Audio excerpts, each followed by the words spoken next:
Our next guest survived being marooned around an island with Bear Grylls.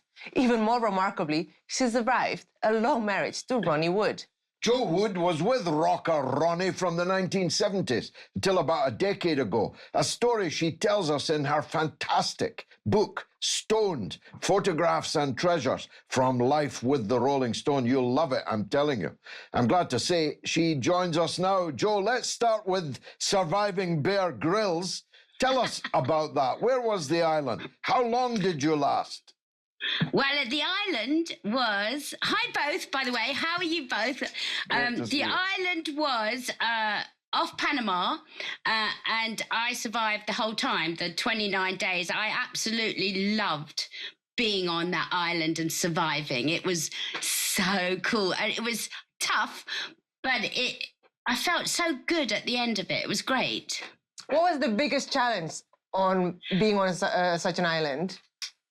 The biggest challenge, I think, was finding water and keeping warm when it rained. I mean, I found that very difficult, but everything else was great. You know, we caught fish, I cooked, we all worked as a team, and I think that's what really comes out of it, how you need other people.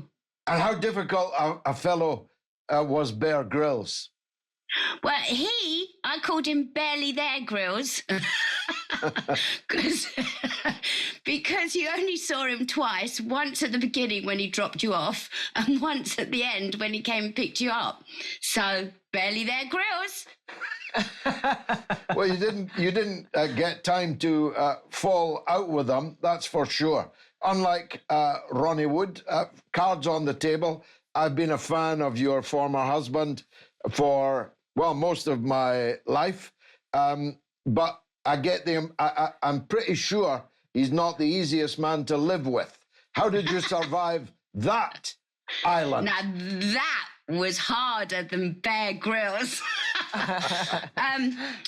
Yeah, you know, we had lots of fun, I must say. We had lots of fun. We had crazy times. But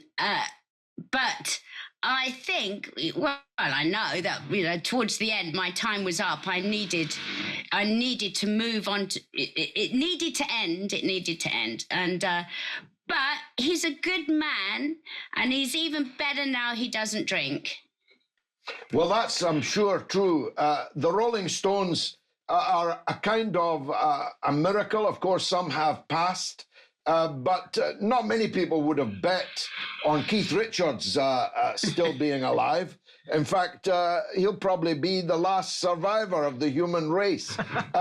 How was it with them collectively? Was it all rock and roll and not to mention the sex and the drugs, but or are they behind the scenes quite normal people?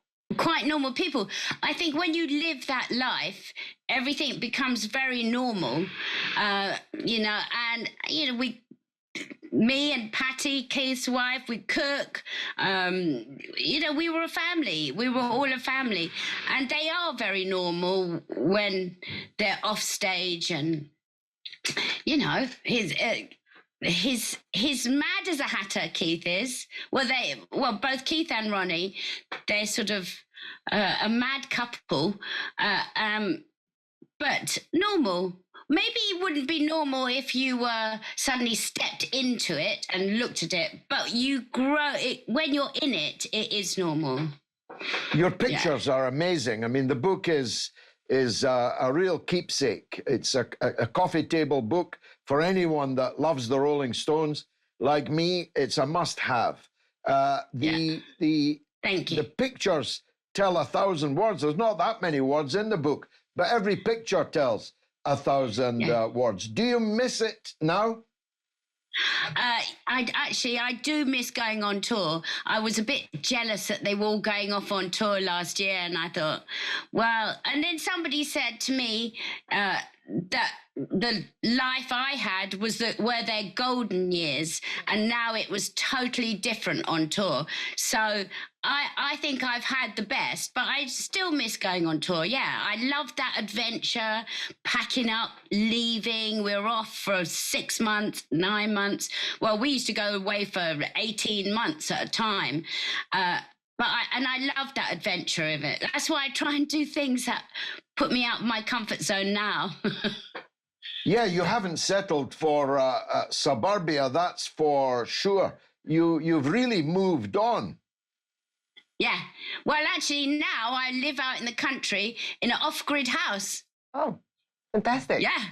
Well, I believe you have been living this organic lifestyle for a while now. You've obviously been busy in charities from fair trade to planting trees for climate change. Yeah. But this beauty line, this is very impressive because you started it quite a while ago, and it was what prompted you to do that? I was ill, actually, and I was misdiagnosed with Crohn's disease. For 2 years, I was on steroids, and then I met a fantastic herbalist who said to me, "What are you eating?" That was his major thing. What are you eating? And it opened my eyes to what we put in our bodies, you know, the processed food, the genetically modified food, all of the rubbish that we eat. And so I changed my whole family and myself, and I detoxed my body. And then I really became obsessed with this. In fact, Keith turned around to me one day and said, "The trouble with you, darling, is that you're addicted to organic food." I said, "Yeah, fine thing coming from you, Keith."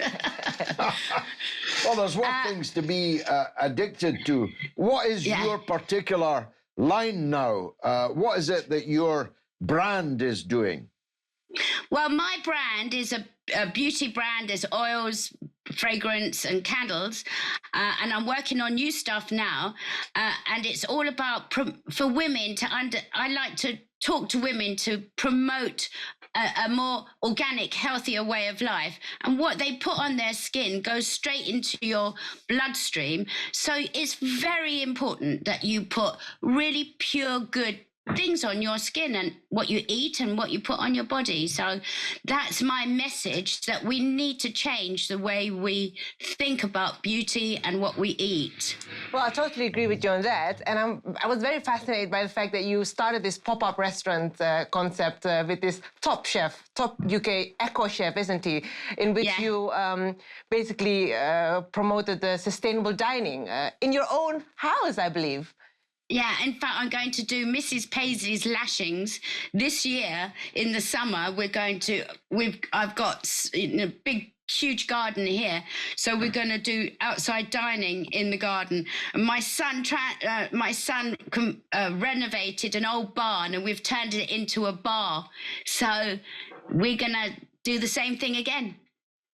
How marvellous. We've got a big garden. We maybe should interesting, try isn't it? that. Now, Joe, one of the many things I found fascinating about you was your interest in UFOs and alien life forms and so on, and all because you saw something, a close encounter, maybe not of the third kind, but certainly of the fifth or sixth.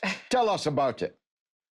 Well, I was on holiday with my ex-husband, Ronnie, and we were in Recife in Brazil, and we were staying in a little house on the beach that the artist had given us to stay in. And I was with the kids. It was about 18 years ago.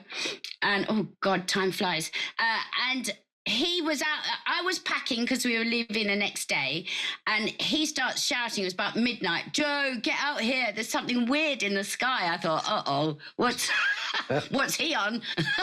So I went outside, and up in the sky, over the sea, these lights were going onto the sea, and there was just a dark thing I could see with the lights going down, and he ran in to get his glasses, and as he ran in, it lifted straight up, went up to the right, and then shot across the sky at unbelievable speed.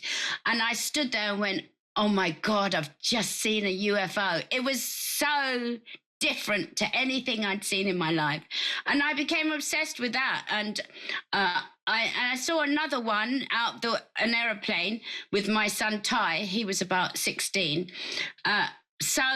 And I swore I saw one the other day because I've just come back from holiday. So I'm always looking at the sky. So I do this podcast, and I talk to all people that have had sightings, been abducted, just anything that's not, that's unexplainable.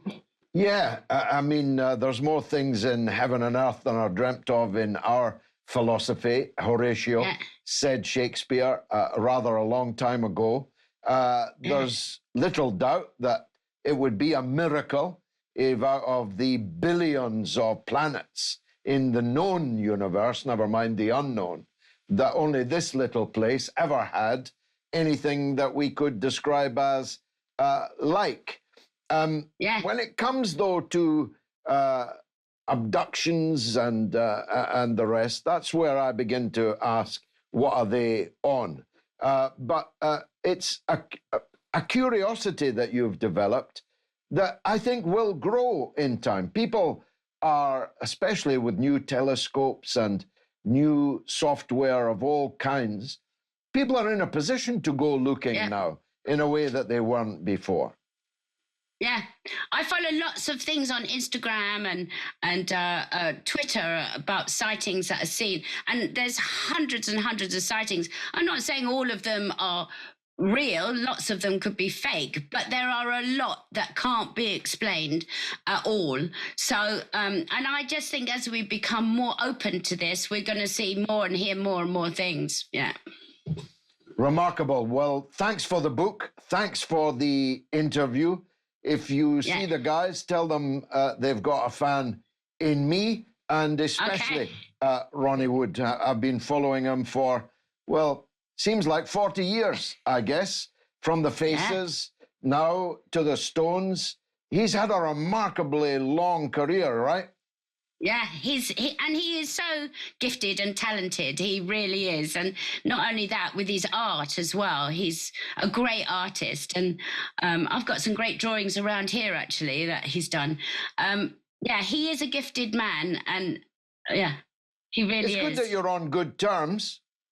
Yeah, well, we better be. We've got kids and grandkids together.